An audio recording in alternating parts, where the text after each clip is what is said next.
So Jason, Jeremy Dixon, I think Jeremy would just like us to go back to some trees briefly. We're going to do this briefly because we've already talked about some trees before you arrived, I think. What is a queer reading of some trees? What does it make for the poem? What does it feature? We certainly, there's certainly so much interesting you could say about it. And why ultimately, I'm going to ask Davey and Jess to comment briefly on this other question having to do with some trees, which is, and Davey, this is really I'm asking this truly, it's not a Socratic or even remotely Socratic. I've always wondered how what we make of the speaker's decision to leave, presumably the town or city, to leave the village, to go to somewhere else, to meet someone. And is there a moving away from to a different landscape, to a landscape of trees? And what does that mean? And does it relate at all to a queer reading, so-called?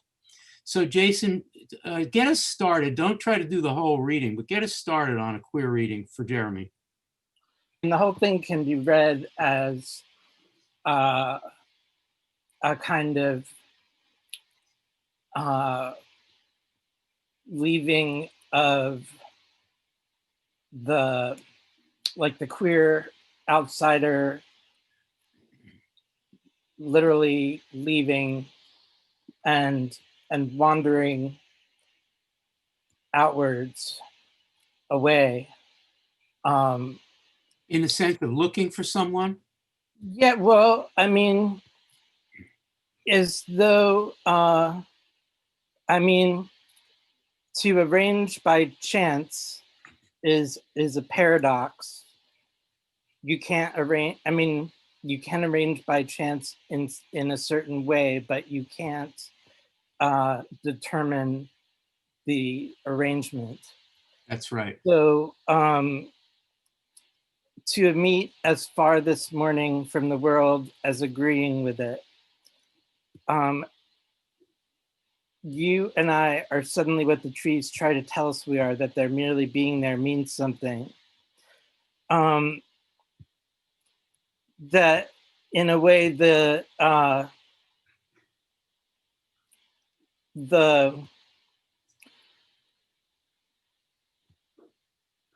in a sense, there are, especially, I just taught a TV show in which this is so resonant, but basically, if we think of even a college campus or a small town where, especially at the time of this poem being written, where being queer is not allowed, it is kind of by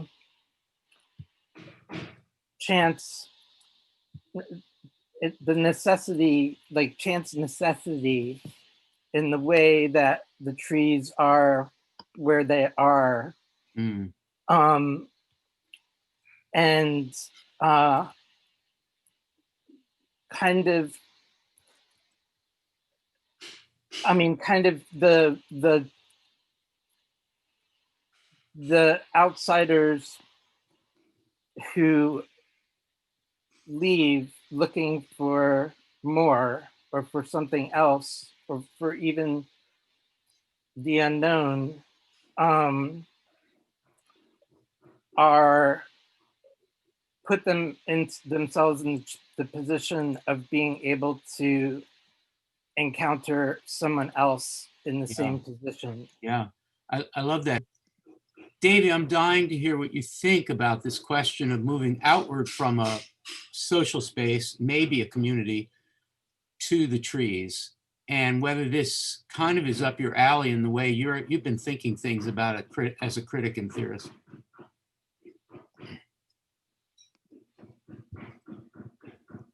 There we go.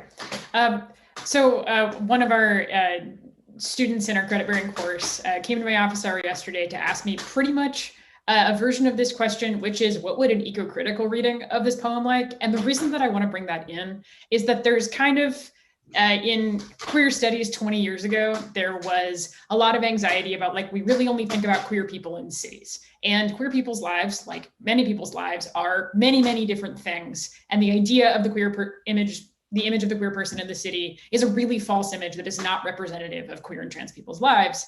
And there's lots of great work that thinks about what does a queer rural relationship look like. And there's also lots of queer work that thinks about what do queer relationships look like with non-human life. If we think about queerness as a relation to others, that is a kind of desire that exceeds heteronormative desire. What does it look like to have intimacy with non-human animals, with non-human environments? And the conversation that we had in my office hours is to think about Some Trees as a queer eco-critical poem, to think about kinship relations among trees as a kind of model for a desire for queer kinship. What does it look like to belong in a way that is outside of heteronormative belonging? And how did the trees become an actor in the poem rather than a backdrop? And maybe it's a mode of leaving the city to think about like, I'm not finding a mode for queer desire and queer kinship here. What other kinds of kinship relationships can I find between non-human actors? What kinds of networks of life can I find that would make my desire feel affirmed? And I think there's a wonderful queer ecological reading to do of this poem. And I was so glad that Sophie Nadell, the student who asked me that question, asked me, because I think that like that's not quite how we've talked about the poem, but I really think that a queer reading of this poem is a reading about non-human kinship, because like that's what's happening here. Yeah. And what I want to do is turn to Jess and then back to you, Mandana. I want you please to think about the very first word of the poem, which Davy's point just now made me think of it in a completely different way. These are amazing. I always conceived of these are amazing as a fairly straightforward reference to the trees. It's our first introduction to the trees after the title. But I think Davy's done a great job of productively confusing. It's sort of a version of a pronoun. It's a they. They are amazing. Mhm. And I think that, there's a kind of, wow, I'm in love quality to the whole poem. I think it is a love poem in some ways. And instead of saying, this person I just met is amazing, I'm so freaking happy to have met you here, however it happened. But it always struck me as a kind of fun Ashberian dodge to say, not the person I met is amazing, the you that you touch, explain, and love, but the trees. And I think Davy has successfully broadened who they are in the poem to include a kinship with the trees. Jess, what are your thoughts so far? And then Mandana, and then briefly Jason, and then we'll move on to a last question.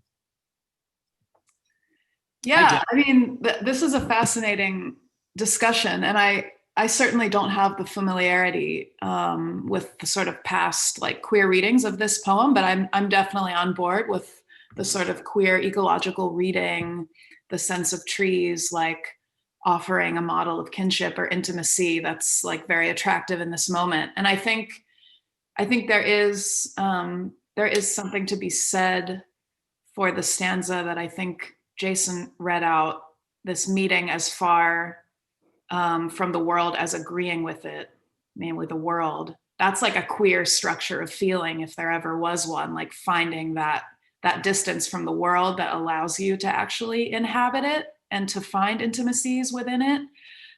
So that I was thinking about that, but then also this question of like the trees and getting out of the city literally. And I think like sometimes with Ashbery, it's like everything's so complicated that I wonder like, is the poem available? Are the trees available for a literal reading? Like, are they really trees? And I think they are actually.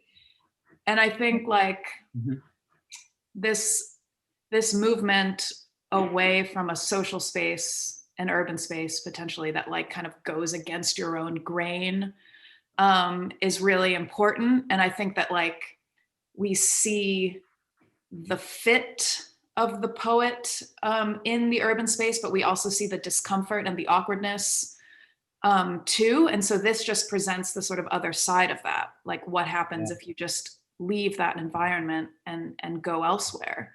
And it's quite Yeah. lovely, actually. And Lovely. yeah, just I don't know. picked up on the Sorry, pun. just one other thing, Yeah, please. if I may. I'm rambling on, but No, you're doing great. you know, Eileen Miles, a poet of this week, and there's a poem of theirs that I love that's not in the syllabus or even in ModPo Plus. Davey knows about this poem. It's called Edward the Confessor. And it has a line that encapsulates kind of a lot of what we've been talking about the New York school as a close reading of the everyday and thinking about what it is to inhabit the everyday. And the line is, or a series of lines, it's leaning too hard on the everyday. And I'm paraphrasing now, to be like a queer person or a gender nonconforming person in an urban space. So sometimes it's just too much. And so what would it look like to go into a different environment that's like a little bit more cushioning? Yeah. So, That's lovely. Mm. That's lovely. Mandana, I know you're still there, and then I'm going to ask Jason to respond specifically to whatever Mandana says. Jess, if I were to reduce in a kind of, I'm teaching high school students what you just said, not that what you just said is unavailable to high school students, it totally is. I didn't mean to suggest otherwise, but a kind of rough restatement might be just when you think that self-exile is necessary in order to find what you need, you realize that you go to a place where there are already beings here. They're here, and they really are here, and they're being there. They're merely being there means something, and you begin to see that signifies, and that you don't have exile is not what you think it is. It actually moving away from one space. You walk into the open arms, as it were, of the limbs and branches of another set of beings who aren't moving. They're not migrating. They are where they are. Mandana, hi. Hi. What do you want to do? I invited you to say something about these are amazing, but say whatever you want. Well, listening to all of you, I have a perspective that I don't think I ever had before about some trees, which is the fact that what we think we see of trees is really only a very, very partial view of it. It's what they deign to show us. The strength of a tree, the depth of a tree, the breadth of a tree is underground, which it isn't seen, although the roots all connect underground.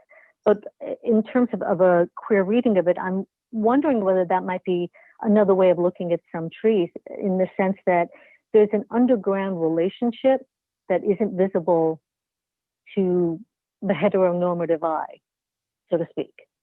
And at least in this poem, Ashbery is very lightly touching on some of these things. In the New York meetup last night, we read a poem by Frank O'Hara at the Old Place.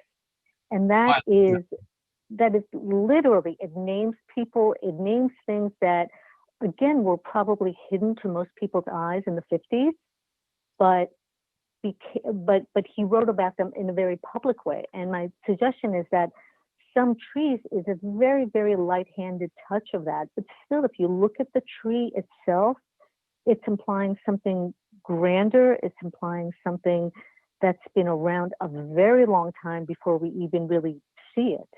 And I wonder if that's something that's kind of an interesting thing to think about. It definitely is. It definitely is. Thank you for that. Jason, briefly on any of the points that have been made, and then I've got a final question for pretty much everybody. Briefly, okay. Everybody. I have a very specific response to Mandana's question, which is a brilliant way of thinking about like the queer mapping of space that is known to queers but not to others, and especially parks, and especially like late night cruising in parks. Like I just looked up the Rambles in Central Park, which is a heavily treed area and it says, since at least the 20th century, the seclusion of the ramble has been used by gay men for cruising. In the 1920s, the large lawn at the north end was referred to as the fruited plain, and in the 1950s and 1960s, the ramble was feared by many as a haven for antisocial persons. So the idea of kind of the unseen part of the tree, the interconnectedness of the roots, like there is a whole city overlaid upon a city that is inducted. So instead of what I was originally saying about like leaving the community and going outwards, that the simple inclusion of wooded parks Yes. within cities at night, which were not lit well, created perfect mazes of place for gay men to go and find each other.